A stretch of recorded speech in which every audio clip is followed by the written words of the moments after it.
네, 안녕하세요. 방송대 학우님 여러분. 원격교육연구소에서는 학습자들을 위한 러닝 팁스를 제공하고 있습니다.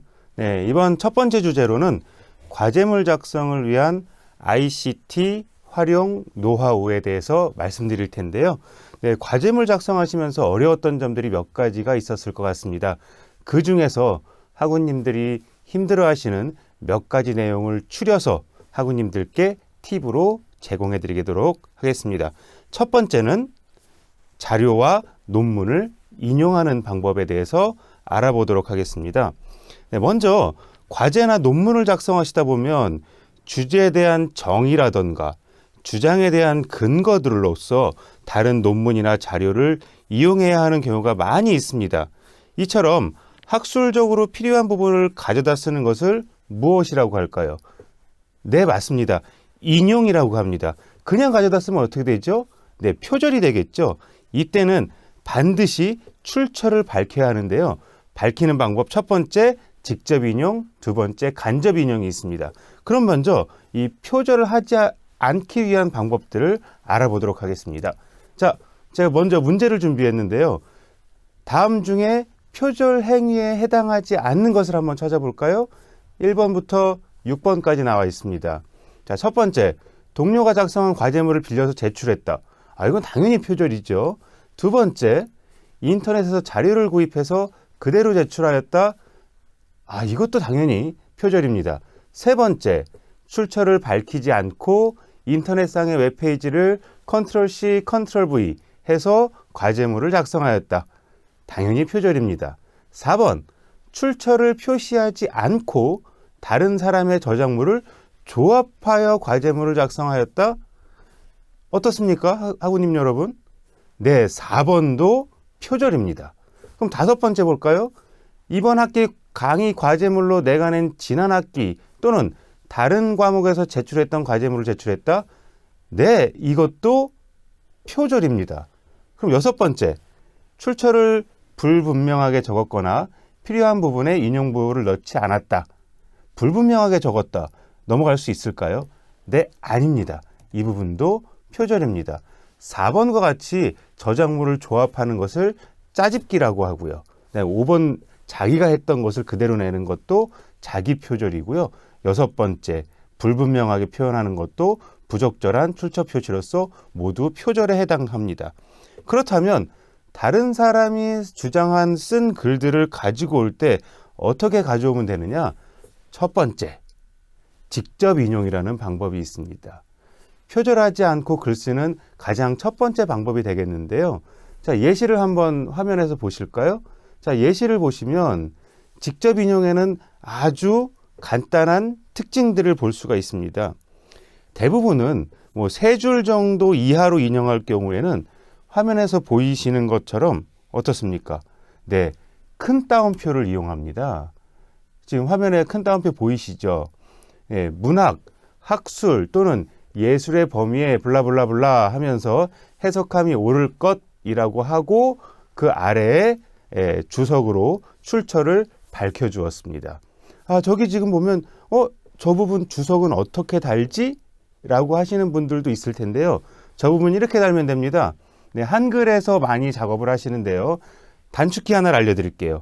간단한 단축키 컨트롤 키 누르고 N을 두 번 빠르게 누릅니다. NN 이라고 누르시면 바로 주석 처리, 출처를 달 수 있게 되어 있습니다. 그래서 직접 인용 같은 경우는 큰 따옴표나 꺽쇠 안에 인용 내용을 표시하면 되겠습니다. 다음 방법은 이런 방법도 있어요. 직접 인용이라는 것은 말 그대로 다른 사람이 쓴 글을 그대로 가져오는 방법인데요. 일반적인 본문의 폰트와 어떤 문단의 어떤 정렬 방법을 다르게 해서 줄바꿈을 하고 여백을 두어 본문보다 안쪽에 작성하는 방법이죠. 확실하게 저 안에 딱 내용이 들어가니까 내가 쓰지 않고 다른 사람이 쓴 것을 그대로 가지고 왔다라고 표현될 수 있겠습니다.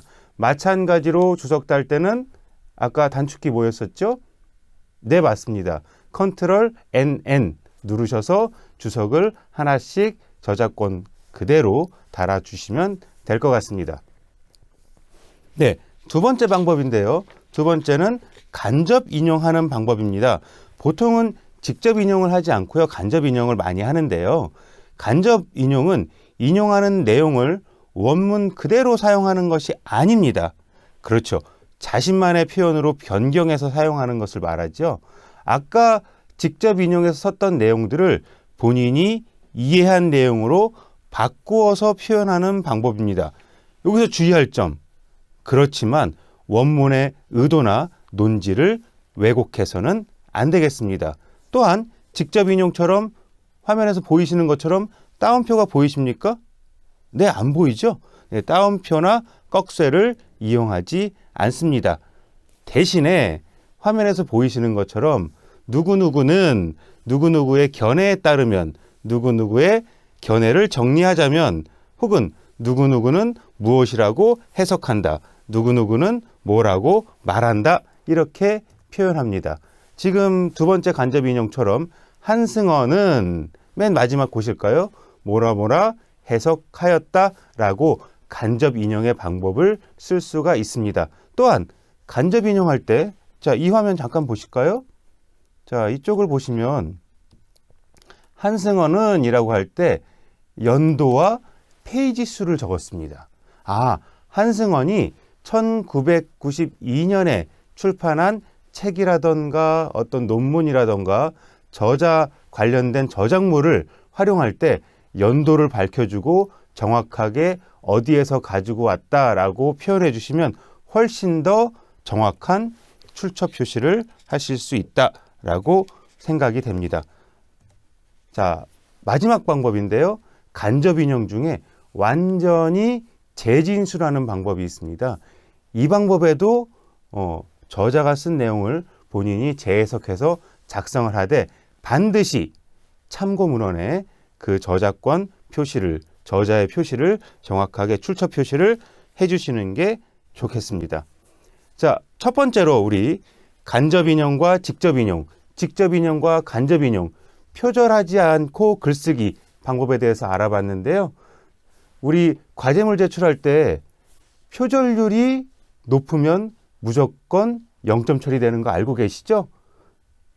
선생님들께서, 학우님들께서 출처를 반드시 표시하시고 표절이 되지 않도록 과제물 작성하시는 법 꼭 기억해 주시기 바라고요. 마지막으로 이러한 인용은 자신의 저작물이 주가 되고 인용하는 것이 부수적인 것이 될 수 있도록 최소화해야 되지, 뭐 따옴표를 썼다고 해서 남의 것들을 다 가지고 와도 된다라고 생각하시면 안 되겠습니다. 예, 그러면 첫 번째 팁, 출처를 반드시 표시하는 직접 인용과 간접 인용 꼭 확인하시기 바랍니다. 감사합니다.